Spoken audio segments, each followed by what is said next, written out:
Right. Hi, everybody. I'm here to talk about recruiter enablement with Spencer Hurley. Spencer, welcome. Thank you for joining me today. Thank you for Give us a having quick me. introduction. Who are you? Like, tell us a bit about your background. Sure. So Spencer Hurley, been in recruitment for 20 plus years. Uh, Sort of fell into it. So I had a career beforehand. I was a qualified financial advisor, but moved up to London, became a recruitment consultant into doing HR into the city, and then quickly felt I was always going to you know, move when there was maybe less money to be made, but actually just got quite bored of that cycle of finding a candidate, filling a candidate, money on the board. So I went in house and been there ever since. So done a couple of sort of standalone roles, moved out of London about 11, 12 years ago, and have had a number of roles at Nationwide Building Society, which is my most previous employer. So um, head of executive recruitment, head of technology and transformation recruitment in a big change program we were going through, and then most recently fronting up resourcing response to the I&D agenda and innovation strategy, and also employer brand. Yeah, very varied. Okay. So, recruiter enablement, what is that to you?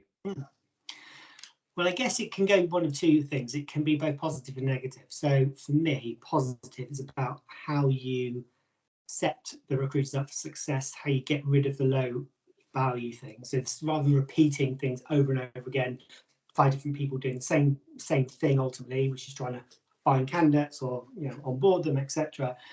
Being much more, I call it industrialise it. So you're making sure that you're doing it once and doing it well once, and then iterating from there, rather than having everybody off doing their own thing. Particularly if you've got sort of a 360-degree model where everyone wants to do a little bit of their own thing. So if you can find ways of creating those processes, ways of working, tooling, etc., to both standardize, that's great because it allows the recruiters to, I think, create more time to add value where they need to add value. Mhm. Um, I think we've spoken about it before. I read a book many years ago, What to Do When the Machines Do Everything, and the good news is an answer. And we're seeing that obviously as platforms for lots of different elements of the recruitment journey are coming in. Increasingly, those processes are going to be either automated or AI led. Yeah. And so I think that shouldn't be a concern. I mean, it should be a concern if all you want to do is just move a process along and you want to be I think the phrase is a bad robot. If that's all you want to do, then that's going to be a problem. Um, but when I say that there is also a negative element of it, that is also the recruitment enablement of just follow a process, right? That is our process. Just follow it. We'll do KPIs and SLAs about that. And as an in-house recruiter of being on leadership teams of large functions, there is a danger that you just want to cut a cookie cutter it all, and that the recruitment enablement becomes just a process flow. And Yeah. if that's all it's going to be, I think that's a problem because, again, we've spoken about it. The machines will replicate those things. The lower level, less value is going to be removed, and recruiters won't have a job.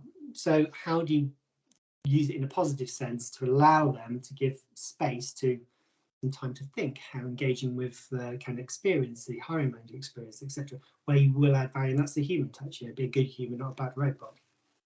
Yeah. Very interesting. Okay. So there's a balance between making things scalable and repeatable. Mm. Do it once, do it really well, and then iterate from there. I think Yeah, was the description. But then, if you try and prescribe absolutely everything, I guess that's going to lead to probably quite a bad candidate experience and a hiring manager experience. Humans need to kind of oil the wheels in some of mm. because there's humans on both sides of Yeah, recruitment, right? 100%, 100%. And that's where the value is. I mean, certainly as a human-centric individual, that's the stuff I've always liked. That's what drew me to being in recruitment. Speaking to people, adding value. I mean, I remember when I went from a qualified financial advisor, the first week I came into recruitment consultancy, and I was calling myself a consultant. I knew nothing about anything, right? But learning those things and responding to that human need, one client over here versus that client, that everyone's going to have different needs. I think if that gives you the time to do that, that's where you add that value. And you can start thinking about, you know, really interesting things about keeping your career alive, whether it's, you know, moving into employer branding, the message you've got there, how you speak to the tone of voice around those bits and pieces, doing general onboarding rather than just a process. There's loads of things that you can do, but you do need to give the recruiters the time to then start thinking and give them their own mental space. Think, well, how could I improve that? Because that is also the danger, is those processes, that recruitment enablement comes from more senior, experienced people down. Where do those more junior people get the opportunity to explore the way they want to work and things that might work for them in their own particular either business or business unit? Mm. Okay, you started to touch on some of the kind of practical things that we can look at, such as job adverts, onboarding process, things like that. Or Yeah. could you give us some other examples of things that, you know, we should be enabling our recruiters with better in terms of whether it's templates or tools or whatever? Yeah, what are some other practical things we should think about? So I mean, this is a really basic one, and to be fair, I can't claim this because it was in place years ago. But Nationwide has a very clearly defined set of competencies. We play around with them every couple of years. I think we got up to a maximum of about 15, so probably too many. But you know, the competencies and then the grading structure 1 to 5. You know, 3 being met, benchmark, etc. And so when we were creating interview packs, rather than leave it to hiring managers and say, well, you ask the questions, we automated that, well, semi-automated that process, which is saying, what is the level? Which are the 5 competencies that the line manager with the recruiter is agreeing that he focuses in his priority? And then effectively that would then generate a multitude of, say, up to 5 different competency questions that had already been checked, had already been, you know, given the green light by those that they put them together. And effectively you just click, generate it. Now you've got an interview pack which you can then send on to the line manager to do. And that's a good example of, rather than repeating the same question, and the recruiters will always go, well, I don't like that. It's like, well, you can create your own if you want, but that's will save you immediately, you know, at least 20 minutes coming up with your own questions, and often wouldn't have been competency focused anyway, you know, be future focused. So that would be a good example. The one thing we didn't do, and I would have loved to take it to the next step, would be to be sort of semi-automate the responses, the feedback responses, which is if you've got a 3 in that competency at that level, here again are 3 ready, prepared, likely feedback of why what you said and why you were successful at that or unsuccessful. That would have been a good way to really expand you know, the candidate experience. We never really got there for a number of reasons, mainly because it was often off on the back of our backlog, which was a shame. But Yeah, no, but your example is absolutely wonderful. It's an example of the sort of thing which teams are going to be doing like several times every week, and you don't want them to spend 20 minutes every time reinventing the wheel. yeah, You want to work out what is the absolute best process and then just use that, repeat. yeah, I think that the points where recruiters add the most skill and add the most value is when they're consulting with the hiring managers around the pros and cons of one candidate over another, and actually what do you really need for this role, that type of stuff. And then at the candidate side, it's like achieving influence with them around getting them to say, yes, I will take the next step, whether that's first stage interview or whether it's take the job.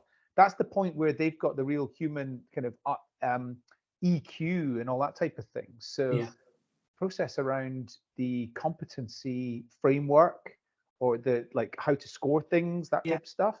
Yeah, it's set it up. So it's a it was very good pretty example. rigorous, you know. It was really easy to follow, and actually one of the benefits of that, not that it was seeded for that reason, but one of the benefits is when we were looking to put diversity interview panels across the enterprise, you know, the challenge from the line managers is, well, this person doesn't know anything about my job. It's like they don't need to, because you're going to be asking technical questions, and you always have done. These are leadership or behavioural competencies which people can understand, because there's a very clearly articulated framework behind what the competency is, what it means, how you score it, etc. And almost, as long as you had an intelligent, semi-intelligent person go, I can read that, I can understand it, they could just roll that out. And that allowed us, because that industrialized it, because we could then go, almost anybody can come and do this and sit by our hiring managers to do diversity into panels, which really did move the dial on some of our diversity issues. Wonderful. Okay, Spencer, thank you very much for taking the time to join me today. I've really enjoyed learning from you. That's something unique, that specific example. So really great. Right. And looking forward to seeing you again soon. Thank you very much. Cheers.